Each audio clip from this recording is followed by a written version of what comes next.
ननद घोटाला। सुहाना, जो कि काफी पढ़ी लिखी होती है, उसकी शादी हो जाती है रमन से। ससुराल में सिर्फ सास, ससुर और ननद कमली होते हैं। बहू के रूप में मुझे बड़ी ही सुंदर और संस्कारी बेटी मिली है। अरे ओ कजरिया, कुछ सीख ले अपनी भाऊजी से। सारा दिन बस टीवी पर गाना सुनती है, कभी लाल दुपट्टा तो कभी चुनरी चुनरी। अम्मा, काहे लिए ताना मारती हो? आजकल के लड़कों को संस्कारी लड़की अच्छी लगती है और चुनरी तो कितनी प्यारी दिखती है, इसीलिए हम चुनरी के गाने बहुत पसंद करते हैं और हम सुन लेते हैं। हाँ, जब तू ब्याह करके जाएगी ना तो है मनीष मल्होत्रा के डिजाइन किए हुए चुनरी देवेंगे।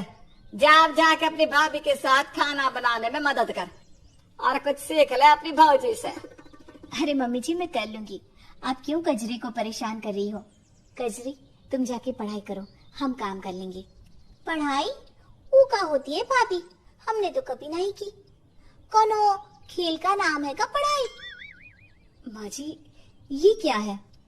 अरे बहुरिया, वो क्या है ना, कजरी को बचपन से ही पढ़ाई लिखाई बिल्कुल पसंद नहीं थी, तो हमने कभी पढ़ने को लेके फर्ज भी नहीं किया। अब कभी पढ़ी लिखी है नहीं तो कहाँ जाने पढ़ाई लिखाई है। काला अक्षर भैंस बराबर है इसके लिए तो। भाभी, काला अक्षर तो कोयला बराबर हुए ना, ये भैंस बराबर काहे बोले आप? तुम नहीं समझोगी कजरी। आओ, मैं खाना बनाना सिखाती हूँ। फिर दोनों ननद भाभी खाना बनाने में लग जाती हैं। ऐसे ही एक दिन पोस्टमैन आता है। मिसेस सुहाना, आपका पोस्ट आया है। कजरी, जाके देखो, पोस्ट आया है। मेरे हाथ में आटा लगा है। ठीक है भाभी, हम अभी आते हैं। सिग्नेचर कर दीजिए। सिग्नेचर वो क्या होता है? हस्ताक्षर। अच्छा, वो जो कलम से पेपर पर गोजा गोजी करते हैं वो? गोजा गोजी नहीं, वो सिग्नेचर होता है। वो तो हमको नहीं ना आता। अंगूठा लगा सकते हैं, लगा देगा। सुबह सुबह जाने किससे पाला पड़ गया। ठीक है, लगा दो। फिर कजरी पेपर पर अंगूठा लगाकर एनवलप लेके किचन में आती है। एक पेपर लाने के लिए ये आदमी आया। इससे अच्छा तो किताब का ही पन्ना फाड़ लेती भाभी, काम था तो। कजरी, वो पेपर दो रोटी रखने के लिए। तभी कजरी एनवलप से पेपर निकालकर उस पर रोटी रख देती है। अच्छा, वो पोस्टमैन कुछ लाया था ना, क्या हुआ उसका? हाँ, तो वो आपने रोटी रखने के लिए पेपर मंगाया था ना भाभी, उस पे हम रोटी रख दिए। अरे बुड़बक, वो रोटी रखने के लिए नहीं था। मैंने तुमसे वो वहां जो पेपर रखा है उस पर रोटी रखने के लिए कहा था।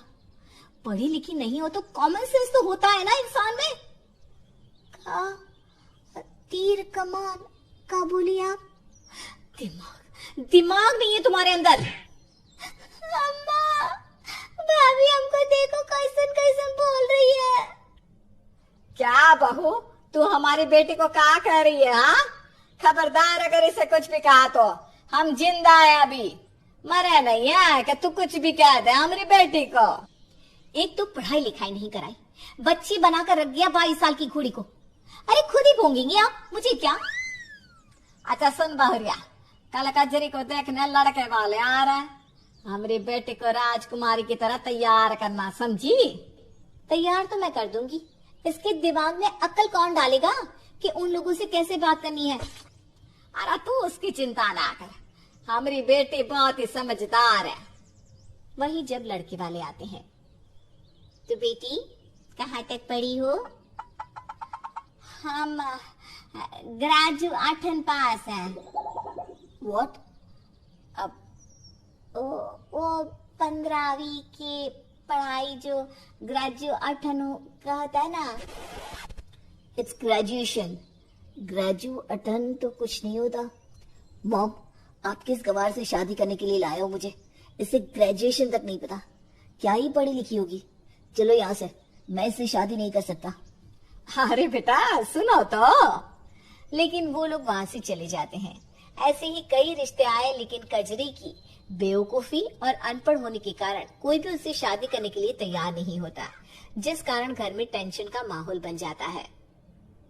बहू, कजरी के लिए एक रिश्ता आया है। अब तू ही है जो हमारी नाक कटने से बचा सकती है। मैं कैसे बचाऊं? आपने ही अपनी लड़की को अनपढ़ रखा, तो इसमें मैं क्या कर सकती हूँ? अरे बस लड़के वाले जो भी पूछे ना, उसका जवाब तू दे दीजो, बाकी सब मिलकर हम संभाल लेंगे। लड़का बहुत ही पढ़ा लिखा है, खानदानी लोग है, अच्छा घर द्वार है। अगर कजरी की शादी यहाँ हो गई ना तो राज करेगी राज। एक बार शादी हो गई तो कौन ही पूछेगा पढ़ाई का। अरे खुद ही इतने अमीर लोग हैं। ठीक है, मैं अपनी तरफ से पूरी कोशिश करूंगी। वहीं अगले दिन लड़के वाले घर आते हैं। वेलकम बहन जी, वेलकम। व्हाट? इनका मतलब था वेलकम। मॉम, किस गवार के यहाँ आप ले आई हो? जब माँ ही अनपढ़ है तो बेटी कैसी होगी? डोंट वरी, हमारी कजरी बहुत गुणी है। She is well educated. बहू की बातों से उन्हें तसल्ली मिलती है। सभी घर में आते हैं। ननद और बहू मिलकर सभी को चाय नाश्ता देते हैं। तो बेटी, खाने में क्या बना लेती हो? मैगी। क्या बाकी कुछ बनाना नहीं आता तुम्हें? इसके कहने का मतलब है कि मैगी इसे बिल्कुल नहीं पसंद। वो छोड़कर सारा खाना बहुत ही स्वादिष्ट बनाती है हमारी कजरी। वाह वाह वाह, बहुत गुणी हो बेटा तुम तो। आपने पढ़ाई कहाँ तक की है? कजरी ने IASMF की डिग्री ले रखी है। ये तो मुझसे भी ज्यादा पढ़ी लिखी लग रही है। पता नहीं किस डिग्री के बारे में बात कर रहे हैं। अगर पूछ लिया तो इन लोगों को लगेगा कि मुझे कुछ आता ही नहीं है। अरे क्या सोच रहे हैं आप लोग? हम ये रिश्ता पक्का समझे? 5 मिनट, हमें अकेले में बात करनी थी। ठीक है जी। फिर तीनों अकेले में जाते हैं। बेटा, लड़की तो बहुत ज्यादा पढ़ी लिखी लग रही है। अरे लेकिन लड़की गुणी है, संस्कारी है। लेकिन ज्यादा पढ़ी लिखी रहेगी तो उंगली पर नचाएगी। माँ, अब मुझे कजरी पसंद है, भले ही मुझसे ज्यादा पढ़ी लिखी है। फिर नखरे सहने के लिए तैयार रहना। वैसे जब लड़की के माता पिता ने इसकी पढ़ाई पर इतना खर्चा किया है तो दहेज भी मोटा मिलेगा। सही कह रहे हो जी। फिर तीनों सबके सामने आकर बैठ जाते हैं। हो गई कन्वर्सेशन? जी भाभी, हमें कजरी बहुत पसंद है। हाँ, हम इसे अपने घर की बहू बनाने के लिए तैयार हैं। बस हमारी छोटी सी शर्त है कि लड़की जब हमारे घर आए तो सोने और पैसों से लदी होनी चाहिए, किताबों से नहीं। और बारात में हमारे रिश्तेदारों की जमकर खातिरदारी होनी चाहिए। और विदाई के समय सबको महंगी महंगी गिफ्ट। बस यही कुछ चीजें थी जो बात करनी थी। ये सुनकर कजरी की माँ को चक्कर आ जाता है। आप ठीक तो है ना बहन जी? हाँ, पहले से बेहतर हूँ। लेकिन आप लोग इतना दहेज मांग रहे हैं, कैसे चलेगा? दहेज नहीं आंटी जी, ये तो गिफ्ट मांग रहे हैं। अब आपकी बेटी इतनी पढ़ी लिखी है तो इतना तो आप दे ही सकते हो ना उसके लिए। अगर लड़की पढ़ी लिखी ना भी होती तो हम एक जोड़े में ब्याह कर ले जाने के लिए तैयार थे। लेकिन पढ़ी लिखी लड़की के नखरे संभालने हैं तो उसके लिए हम खुश रहे, ये भी तो जरूरी है ना। आपको किसने कहा कि कजरी पढ़ी लिखी है? बेटी, तुमने ही तो कहा वो IASMF है। अब इतनी बड़ी डिग्री बता दी तो हम क्या ही कहें।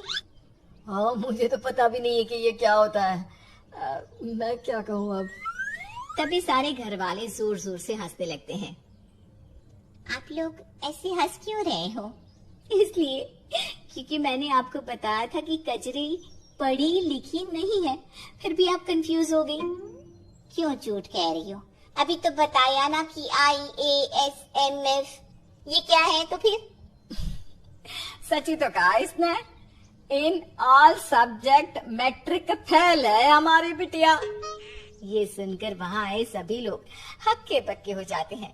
और फिर पता चलता है कि लड़का भी कुछ खास पढ़ा लिखा नहीं है। जिसके बाद कजरी की शादी हो जाती है जोगेश से। और फाइनली उसे भी उसका परफेक्ट मैच मिल ही जाता है।